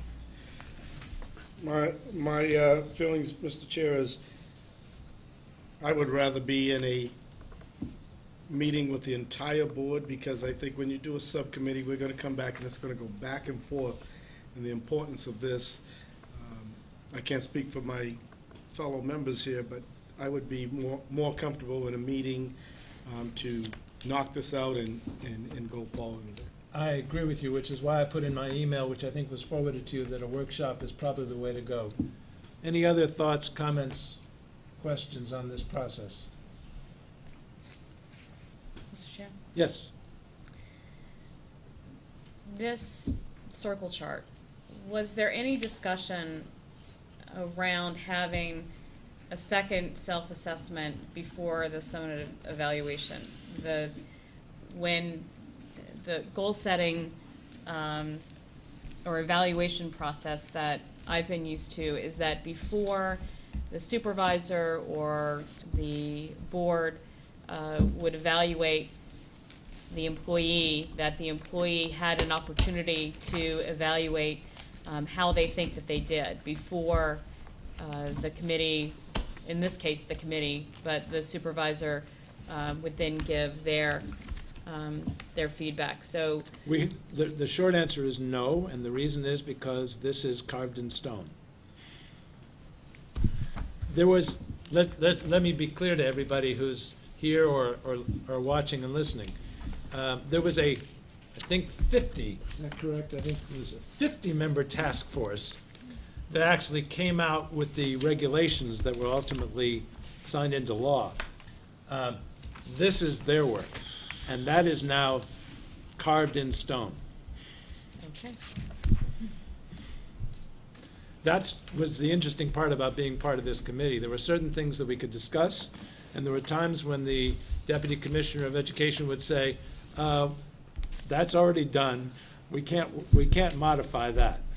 But from a local level, we would follow this, but we could add if we wanted to. We could add that piece into it, to the evaluation process if we wanted to. I know it's mandated, but you're always allowed to Yes. add on in a positive way to mandates, aren't you? Or do they prevent positive additions? You can't eliminate any of those circles, but you could theoretically add to them. That is correct. Thank you. Yes. Anything else? Yes, Cliff. So these sample evaluation forms that we got as examples? Yep. They're still a work in progress in Malden, is that correct? They are not fixed in stone in any way, shape, or form. We can work with them as long as what's included in them are those minimal levels related to what the state. And that's what I read. We actually have the most flexibility with that. That's what I read. I read that as long as we meet the standards and the indicators, Right. that we can develop the instrument any way we see fit. Is that Correct. correct? So it would not be highly within the realm of possibility that we could start with the instrument that we have now and modify it in any way, shape, or form to conform with this law. It Are theoretically. you suggesting that we throw the old one out and bring the new one in, or are you suggesting that we look at the old one? Because, to be quite honest with you, I was on a subcommittee that developed that evaluation. I think it's pretty comprehensive. It's certainly more comprehensive than anything I've seen in town in any other group. in evaluating their chief executive officer. It's standard-based, it's goal-driven, it's quantified. There's no question that we're in the 90th percentile already. So, those are just my questions, are we throwing that evaluation instrument, which I consider to be pretty comprehensive, for a not developed, still on the drawing board instrument that the Department of Education is working on? The only thing, I guess that's my question. yeah, the answer to the question is, as long as there were at least 2 goals in the format, and those 2 goals involved instruction and professional development, and as long as the sections included all of the standards and indicators, Which most of them do in our instrument. then we could modify to our heart's content. Yes, that is correct. The second question, And of course, we had this cycle as, Right. as amended or added to. the second part of it, so that they, even though they're taking away a good part of our local control, they're still leaving part of this process in the hands of local school committees across the Commonwealth. I think when Glenn Kuchar came down here and described us as a high-functioning school committee, that wasn't just being nice. It was very clear to me from the discussions we had in the committee that most school committees are not doing the job that we're doing. Okay, it's just, I just read an article in Education Week, not to prolong the meeting, but I read an article in Education Week, and everybody's heard about the Finland phenomenon. And, one of the main reasons why Finland has been so successful is because they haven't centralized educational goals and pedagogy and evaluations, and they've pretty much left it up to local communities. And so, if you take a look at the Finland phenomenon and you look at it deeply, everything that we're doing now, they're not doing. They're not centralizing, they're decentralizing, they're not mandating, they're letting local control of curriculum and other educational areas. So, again, I know I'm editorializing, but it's just more of the same. And I'm not saying this is not a good thing, because certainly evaluating our CEO is a good thing. We believe in it because we have it. But You'd be shocked at the number of school committees where the superintendent has 0 goals. I read this gobbledygook, and I just said that, Is that an educational term? yeah, it's my educational term. And it's just rephrasing and using the new buzzwords and things that have been part of the educational format for generations. But anyways, that's another story. Thank you for your response and answering my questions. Okay. And yes, I agree with Kenny. I think this is something that the committee has to done as a group. Mr. Chair, if there's no further discussion, I'd like to make a motion. Please. I have, I'm sorry, we have, sorry, I have one more. I just want to know from the superintendent how he feels about these mandates or the documents that have come down, and do you feel that, yes, I mean, this is already the way that it's currently being done here, and DESE is just catching up, or do you feel that the things that are put forth in these documents are not the way that a superintendent should be evaluated? I think the way that we have been doing it in Wareham for the last 5, 6, 7 years is the way that it should be done. I think the rest of the state is catching up. The superintendent's evaluation has to match in format what they're now requiring for teachers and principals. Having said that, after the workshop, we will have a bargaining session because the evaluation is contractual and we have a signed contract through 2 more years. So I will be up to bargaining. exactly. Okay, but my question was, do you feel that the documentations put forth are fair In this document, in the documents that were shared? Right, these documents. I have not gone through this with a fine-tooth comb, to be Okay. quite honest. I spent a lot more time on the teacher's evaluation instrument than this. Okay. But to answer the question from a broader perspective, there were a number of superintendents on this committee. And I shared the documents with Dr. Ravinovich throughout this process. I didn't expect him to go over it with a fine-tooth comb and say that's fine, because that's not the role he was playing. But I don't think it's dramatically, it's going to be a dramatically onerous process. But having said that, I do want to ask you whether you would like to participate in the workshop. I think that I would like to. It will make our negotiations go easier, I believe. That's what I was assuming, that we can start developing consensus, even though it will not be a bargaining session, it will be the initial process of developing consensus. Good, okay. Are we ready for a motion? Rachel, did you have anything? No. Ken, motion? Mr. Chair, I'd like to make a motion that you set up a meeting strictly for the purpose of reviewing the regulations and model for the superintendent evaluation, separate from a regular school committee meeting. Do I have a second? Second. All those in favor? Aye. Opposed? Abstain? 5-0-0. I will try and come up with a couple of dates and let everybody know, and of course it'll be posted and people can. What is the, just a point of Sure. information?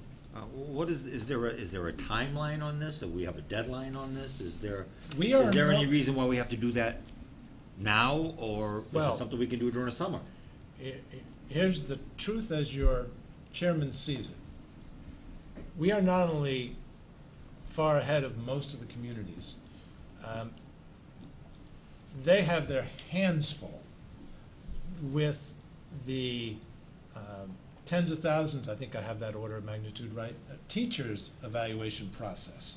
To me, they're not going to be watching this very closely. However, having said that, meaning at the superintendent level, having said that, we are an early adopter, which means we've committed that the entire district is going to be moving forward. So to honor that, I think we need to be moving forward.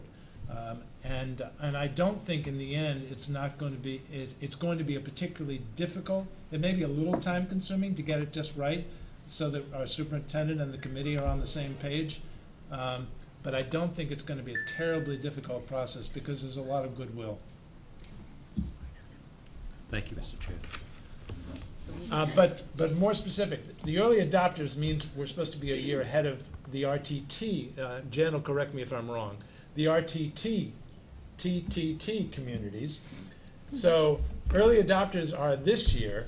Our TTT communities are next year, and then everybody the following year.